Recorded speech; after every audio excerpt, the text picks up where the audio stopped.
Please subscribe the channel and don't forget to click the bell icon.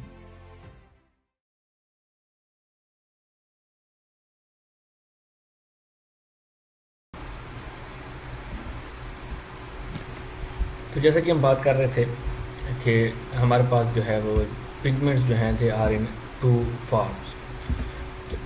We have a PR which is phytochrome red, and we have a PFR and phytochrome far red. And the important thing is that these two forms are interconvertible to one another.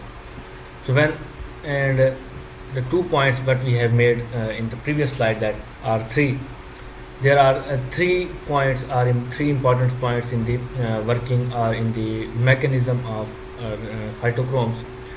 The active form is PFR, and these two forms are, first thing is these two forms are interconvertible to one another.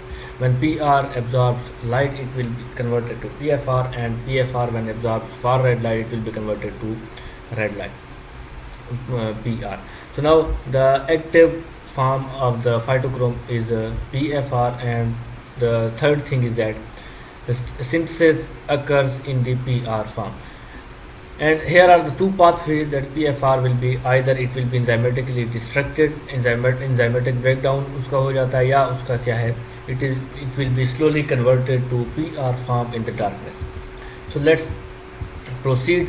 So we have the statement what we have discussed in the previous slide. The normal effect of light in nature is to cause more PR to become PFR than vice versa. मतलब क्या है कि normally जो हमारे पास effect आता है light का वो प्लांट्स में, वो क्या होता है कि it will cause more PR to become PFR. Mostly हमारे पास जो फोटो इलेक्ट्रोमैग्नेटिक स्पेक्ट्रम है उसमें रेड लाइट जो है उसका पोर्शन जो है वो इट इज़ मोर. तो क्योंकि फार रेड लाइट का जो पोर्शन है वो बिल्कुल एज के ऊपर हो जाता है विजिबल लाइट के लिए, तो उसकी जो लाइट है इट इज़ कंपैरेटिवली लेस. तो हमारे पास जो मोस्टली लाइट होती है it is in the form of A red light. PFR भी हमारे पास मौजूद होती है 730 नैनोमीटर के ऊपर, लेकिन हमारे पास mostly majority we have PR और फाइटोक्रोम रेड लाइट हमारे पास मौजूद होती है. So the normal effect of light, जो नॉर्मली इफेक्ट होता है प्लांट्स में विजिबल लाइट का, that it will cause PR because the PR will absorb red light and it will be converted to PFR और far red. Then vice versa का क्या मतलब है, देन इसके अपोजिट, ऐसा नहीं होता कि PFR will be converted to PR. तो ज़्यादा हमारे पास कंडीशन या ज़्यादा जो हमारे पास कंसनट्रेशन क्या आती है कि लाइट के वक्त PR जो है it is constantly converting to PFR, and when there is no light, there is a darkness, there is a dark period, this particular PFR will be converted back to PR slowly. So PFR converts back to PR in the dark over a period of several hours becomes inactivated. So there are two fates of PFR. Either PFR has to convert back to the PR form, or it has to be inactivated, or it will be destructed, or the breakdown of the PFR occurs. So PR, अब हमारे पास ये यहाँ पे we have two things, that in the light what will happen, the PR will be converted to PFR. So in the light we will have more PFR or far red. तो इसका मतलब ये नहीं है कि लाइट की हम बात नहीं कर रहे हैं. लाइट हमारे पास कौन सी दिन में मौजूद है, वो हमारे पास रेड लाइट है. तो रेड लाइट किसने एब्जॉर्ब करनी है, वो P फाइटोक्रोम R ने एब्जॉर्ब करनी है, रेड ने एब्जॉर्ब करनी है. तो जब ही ये लाइट को एब्जॉर्ब करेगा, so it will be converted to another form which is PFR. And then PFR, what happens to PFR, पूरे का पूरा जो फोटो पीरियड है उसमें यही हो रहा होता है कि PR जो it will be converted to PFR. And when PFR will be converted when there is a dark. जब डार्क पीरियड होगा तो क्या होगा, PFR will be slowly it will be converted to PR or it will become inactivated. So these two forms are interconvertible to one another. So here is a diagram. This particular diagram or this particular experiment was carried out to know about which one of the light, red or far red light, they are photo reversible to each other, or they are reversibly converted to one another, and what is the active form. And so now in the simple diagram what we have, जो हमने कल देख ली थी diagram, इसमें यही था कि we have a short day or long night plant, and here we have a long day and short night plant. तो आपने दोनों स्ट्रीम्स को देखना है। We are not talking only about the short day plants, we are talking to both short day and long day. These two are opposite to each other.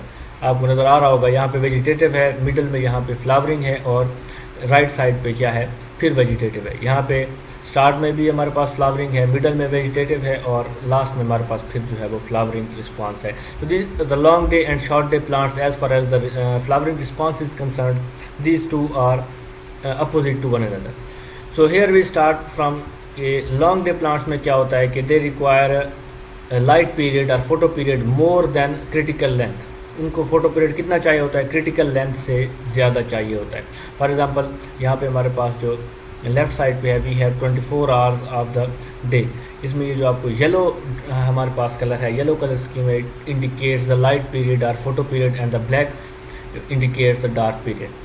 सो ये हमारे पास dotted line जो है, this is the critical day length which is required for the flowering. So we are talking about both. So what happens to the long day plants when there is a photo period more than the critical length? So this particular will flower, क्योंकि long day plants को critical length से ज़्यादा photo period चाहिए होता है, तो इसीलिए ये क्या हो जाएंगे, इनमें flowering response आएगा। जबकि short day plants में क्या होगा, इनमें कोई flowering का response नहीं आएगा। इसके अपोजिट कहाँ पे होगा, नेक्स्ट केस में हमारे पास इसके अपोजिट होगा। We have day length less than the critical length which is requirement for the short day plants, so they will flower, and the long day plants will not flower and it will remain vegetative. And in the third case what we have, यहाँ पे हमने एक नई चीज़ बात बता दी कि यहाँ पे होना क्या चाहिए था। we have similar case with this। इसी की तरह हमारे पास ये केस है कि हमारे पास जो डे लाइट है, it is less then critical length. So what should be the result, इसका रिज़ल्ट हमारे पास क्या होना चाहिए था, जो यहाँ पे रिज़ल्ट आ रहा है कि शॉर्ट डे प्लांट्स जो हैं उनमें फ्लावरिंग इनिशिएट हो जानी चाहिए थी, जबकि लॉन्ग डे प्लांट्स जो हैं वो वेजिटेटिव ही रहते, उसमें फ्लावरिंग जो है वो इनिशिएट ना होती। लेकिन ये बिल्कुल उसके अपोजिट हुआ, और वो किस लिए हुआ, because this particular dark period is effected by R red light. उसको रेड लाइट की एक बीम जो है उसको एक्सपोज किया गया, उससे क्या हुआ, the dark period is affected and now the short day plants will not flower and long day plants initiate flowering. तो यहाँ तक हमने देख लिया कि होता क्या है असल में, कि जब भी प्लांट के डार्क पीरियड को रेड लाइट के साथ इफेक्ट किया जाए, डार्क पीरियड उसका जितना भी, क्योंकि पहले हमने बात देख ली कि there is not the day length, it is actually the night with the dark period with the plant which is measuring. तो ये जो डार्क पीरियड है, अगर इसको इफेक्ट कर दिया जाएगा रेड लाइट से, तो क्या होगा, वी हैव अ डिस्टर्ब्ड और एबनॉर्मल हमारे पास जो है वो फ्लावरिंग आएगी। जो हम नॉर्मली देख रहे होते हैं उस तरीके से हमारे पास फ्लावरिंग का रिस्पॉन्स नहीं आएगा। So let's proceed to next diagram.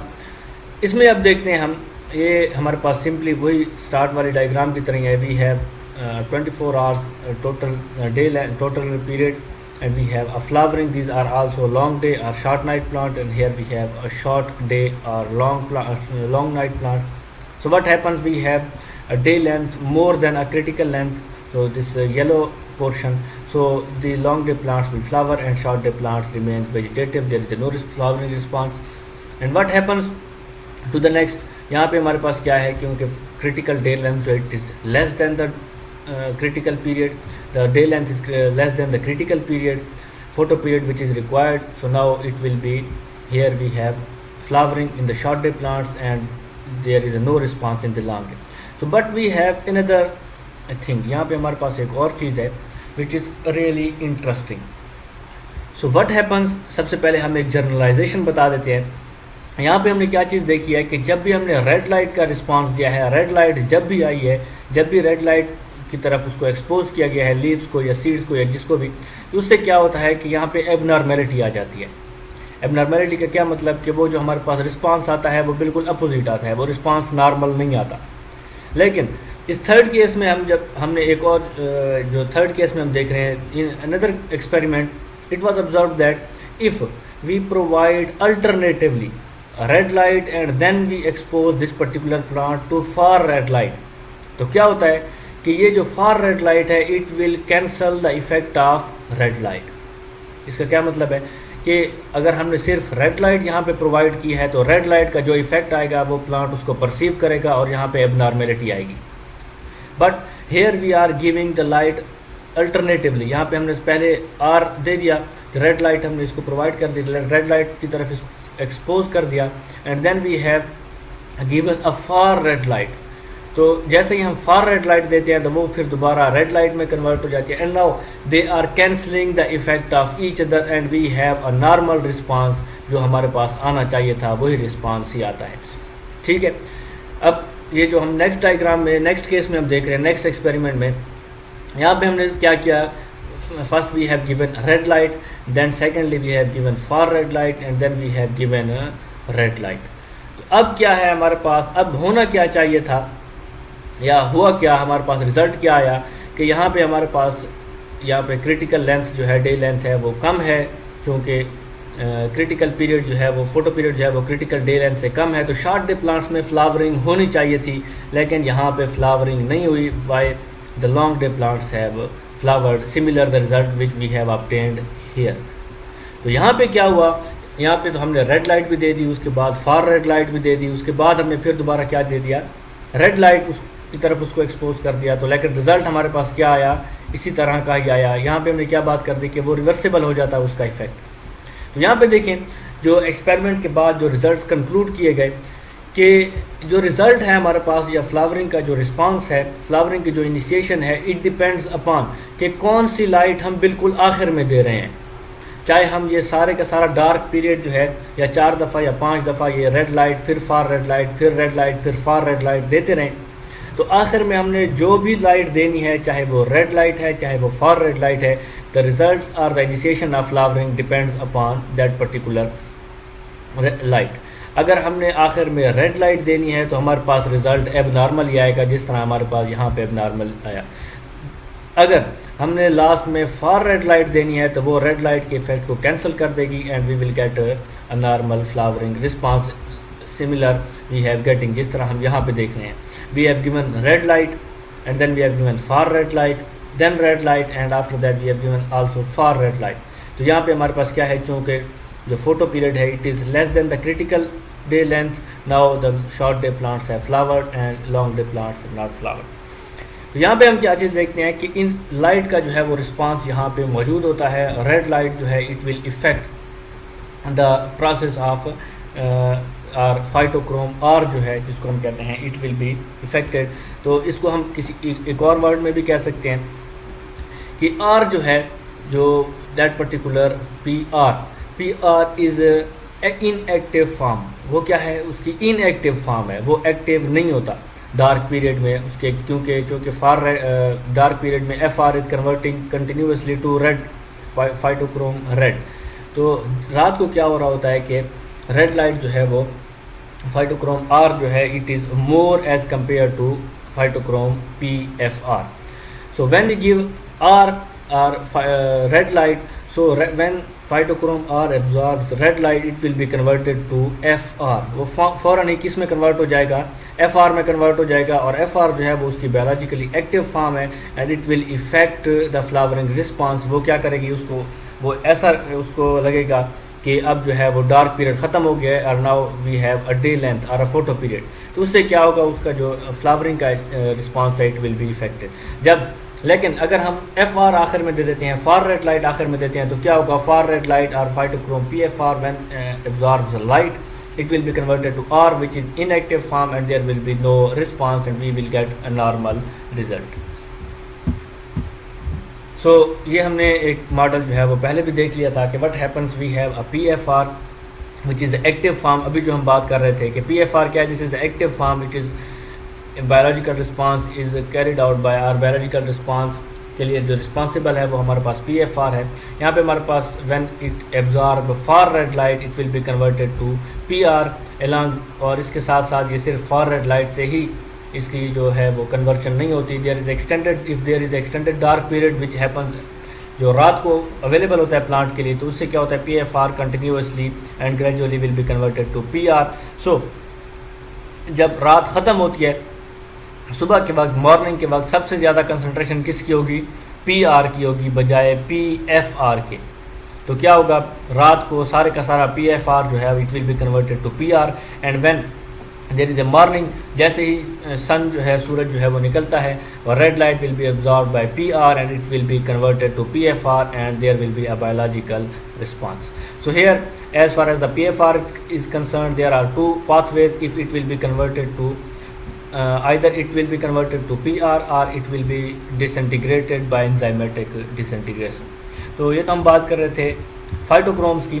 तो इसके बाद जो एक लॉन्ग डिबेट थी प्लांट फिजियोलॉजिस्ट में कि is there is any flowering hormone, के कोई हमारे पास फ्लावरिंग हार्मोन भी है या फाइटोक्रोम्स ही हैं ये जो सारे का सारा फंक्शन जो है वो परफॉर्म करते हैं. So although floral buds develop into flowers, it is leaves that detects changes in photoperiod and produce signaling molecules that cue buds to develop as flowers. तो ये तो हमें मालूम है कि we have a floral buds, we have vegetative buds. Vegetative buds से हमारे पास जो है vegetative parts निकलते हैं, branches हैं, leaves हैं, जबकि हमारे पास जो floral buds होते हैं, floral buds से हमारे पास flowers निकलते हैं. लेकिन उन floral buds को signal जो है वो कौन प्रोवाइड करता है, कहाँ से सिग्नल उनको आता है? Either they are sensing the light और देयर इज अनदर रिस्पॉन्स. वो कैसे उसको डिटेक्ट कर रहे होते हैं, चेंजेस को, फोटो पीरियड को, डार्क पीरियड को. So what happens, these are the leaves. Leaves में क्या होता है कि this particular response, the phytochromes are present here in the leaves, they sense the photo period and the darkness and the dark period, the changes and produce signalling molecule. और वो क्या करते हैं, वो सिग्नलिंग मॉलिक्यूल प्रोड्यूस करते हैं, और वो सिग्नलिंग मॉलिक्यूल क्या करता है, वो जाता है और फ्लावर्स को जो है वो एक सिग्नल प्रोवाइड करता है कि whether they have to initiate flowering or not. So when photo period requirement for flowering are met, जब भी हमारे पास फोटो पीरियड, अगर वो शॉर्ट डे प्लांट है तो उसके क्रिटिकल डे लेंथ से, क्रिटिकल फोटो पीरियड से उसकी जो फोटो पीरियड है कम होगा, तो इसका मतलब है फोटो पीरियड की रिक्वायरमेंट जो है वो कंप्लीट हो गई है. तो वो क्या करेगा, it will signal from leaves cue buds to develop as flower. तो वो क्या करेगा, वो सिग्नलिंग मॉलिक्यूल भेजेगा कहाँ पे, फ्लोरल बर्ड्स की तरफ, और वो signalling molecule it will initiate the flowering response. So in many short day and long day plants, exposing just one leaf to the appropriate photoperiod is enough to induce flowering. इसका क्या मतलब है, ज़रूरी नहीं है कि प्लांट के ऊपर सारे के सारे लीव्स जो हैं या जो ज़्यादा लीव्स हैं मौजूद होंगे तो फ्लावरिंग का रिस्पांस आएगा. अगर एक लीव भी मौजूद है तो उसमें इतने जो है हमारे पास पिगमेंट्स मौजूद होते हैं जो उस फोटो पीरियड को जो है वो सेंस कर सकते हैं, and then they can produce the flowering response, or they can produce a signaling molecule which will lead to the flowering response. So there were experiments which were carried out to know whether there is a hormone or there is a organic molecule or something like that which will stimulate the flowering. So experiment revealed that floral stimulus could move across a graft from induced to non-induced plant. तो इसके लिए एक simple सा experiment किया गया कि दो plants थे जो एक ही स्पीशी के थे, उनमें से एक को जो है वो एक नॉर्मल फोटो पीरियड जो है वो प्रोवाइड किया गया, और दूसरे प्लांट को क्या किया गया, we will discuss it in the next, and it can trigger it flowering in the non induced plant. तो क्या हुआ कि एक इंड्यूस्ड प्लांट जो है नॉन इंड्यूस्ड प्लांट से वो क्या कर सकता है, वो फ्लावरिंग मॉलिक्यूल, सिग्नलिंग मॉलिक्यूल जो है उससे मूव हो सकता है, और उस मूवमेंट की वजह से that particular plant which is non induced it can also flower. So flowering stimulus is same for long day plants as well as short day plants. तो जहाँ तक सिग्नलिंग मॉलिक्यूल की बात है, it is similar in both, either they are short day और long day plants, but this particular molecule, signalling molecule for flowering called, which we call now florigin, remained unidentified for over 70 years. तो 1920 से फोटोपेरियडिज्म की जो बात है, जो history है वो स्टार्ट हुई थी. इसके बाद 70 ईयर्स तक जो है इसकी डिस्कवरी जो है वो एक मिथ रही, पता नहीं था कि कौन सा मॉलिक्यूल है, उसकी नेचर क्या है, वो हार्मोन है या वो प्रोटीन है या क्या है. A scientist focused on small hormone like molecule. Scientist के मुताबिक ये कोई इस तरह का हार्मोन है, but it now appears that florigen is a protein. तो ये जो टर्म हम हार्मोन की यूज़ कर रहे हैं, क्योंकि ये पहले एक एम्बिगुअस बात थी कि या तो हार्मोन है या वो प्रोटीन है या क्या चीज़ है. एंड इंटरेस्टिंग बात जो है वो ये है कि कैम्पबेल बायोलॉजी की जो 7th एडिशन की बुक है उसमें भी उसकी जो उन्होंने डिस्कवरी लिखी है या जो उन्होंने रिस्पांस लिखा है वो हार्मोन का ही लिखा है. Till that period there was a no discovery of a protein. उस वक्त तक भी ये चीज़ मालूम नहीं थी कि ये जो है ये प्रोटीन है. Now in the 10th edition they have amendment, they have carried out amendment in the book, और उसमें उन्होंने बताया है कि it now appears that वो फ्लोरिजिन जो है वो हार्मोन नहीं है, वो फ्लोरिजिन क्या है, it is a protein. a gene called flowering locust. So the gene which is responsible for the response to a flowering is inactivated in leaf cells during conditions favoring the flowering. और flowering के लिए कौन सी condition favour कर रही होती हैं, वो जो है वो सेंस कर रहा होता है फाइटोक्रोम, और फाइटोक्रोम बताएगा कि अब डे लेंथ क्या है, अब डार्क का पीरियड क्या है। तो उसके बाद क्या होगा, that particular it will activate the flowering locust, the gene, and gene will produce a protein, and that particular protein is responsible for initiation of the flower. And the flowering locust protein travels through the symplasm to the shoot apical meristem, initiating the transition of a bird's meristem from a vegetative to a flowering state. तो क्या करता है, जो हमारे पास birds बन रही होती हैं, नई बर्ड्स बन रही होती हैं, वो चूँकि वेजिटेटिव होती हैं, तो जब ये प्रोटीन बनती है तो ये प्रोटीन उसको सिग्नल प्रोवाइड करती है कि अब उसकी जो ग्रोथ है इट हैज़ टू टर्न। तो अब उसने क्या करना है, अब वेजिटेटिव से उसने उसको फ्लावरिंग स्टेट की तरफ लेके जाना है। जब भी उसको प्रोटीन ये मुयसर होगी, सिग्नलिंग मालिक्यूल उसको मिलेगा, now the plant will turn its attention to form a flowering buds, not the vegetative buds. तो ये हमारे पास जो एक्सपेरिमेंट की हम बात कर रहे थे कि कैसे पता चला कि हमारे पास जो मॉलिक्यूल है it can move from plant, it move from leaves to flowering buds. तो वो कैसे लीव्स से जो है वो मूव करता है बर्ड्स की तरफ, और वहाँ पे उसका रिस्पांस आता है। सो व्हाट हैपन, यहाँ पे हमारे पास दो प्लांट्स हैं, plant subjected to photo period that induces flowering. So ये वाला जो हमारे पास प्लांट है ये नॉर्मल फोटो पीरियड की तरफ इसको एक्सपोज किया गया था। क्योंकि इसका नॉर्मल फोटो पीरियड था तो इसने फ्लावरिंग जो है वो इनिशिएट करनी थी। लेकिन ये वाला जो प्लांट है, the plant which is on the right side is subjected to photo period that does not induce flowering. तो इसके फोटो पीरियड की जो रिक्वायरमेंट है वो कंप्लीट नहीं है। तो नॉर्मल रिस्पांस हमारे पास क्या होना चाहिए था कि इस प्लांट में जो है वो फ्लावरिंग हो जाती है जिसका फोटो पीरियड कंप्लीट है, फोटो पीरियड नॉर्मल है, और इस वाले प्लांट में जो है वो फ्लावरिंग रिस्पांस ना आता। But here we have another thing कि दे हैव ग्राफ्टेड। इस एक्सपेरिमेंट में उन्होंने क्या किया कि उन्होंने इन दोनों प्लांट्स की आपस में ग्राफ्टिंग कर दी। तो अब ग्राफ्टिंग से क्या होता है कि now the molecules can move in with in और बिटवीन दीज टू प्लांट्स। तो अब क्या होता है, ग्राफ्टिंग की वजह से उनमें मूवमेंट जो है मॉलिक्यूल्स की पॉसिबल हो जाती है। सो व्हाट हैपेंड कि इस फ्लावरिंग रिस्पांस वाले प्लांट के साथ साथ वो प्लांट जिसका फोटो पीरियड कंप्लीट नहीं था, उन दोनों में जो है वो फ्लावरिंग इनिशिएट हो गई। So this particular experiment revealed that there is a signalling molecule which moves from leaves to the apical meristem and it starts और इनिशिएट फ्लावरिंग।